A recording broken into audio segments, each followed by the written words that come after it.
tausa. Daɗin zancen kike birge mutum gari, kafin a nufi ki sai an buga shawari. Na ajiye zuciya da hannun ki ɗauka.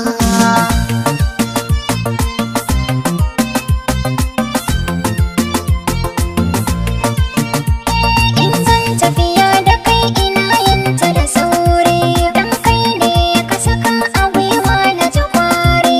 Ciwon ciki in na fada ka ji ƙamin buri, tsananin shauƙin ka ne ke sa na yi juwa. Ya ka kare ni dan kai mini garkuwa, domin komai gare ni ne zan iya baka.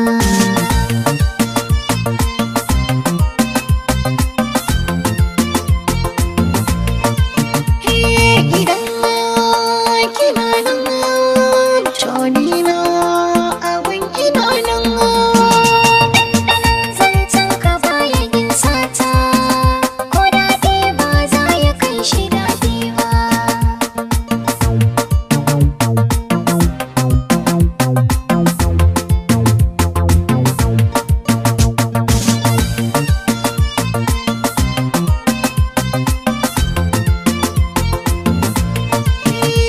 Duk shuka mai fure a launinta da kyawo, duk kwallo kan a ganshi sai an cire ɓawo.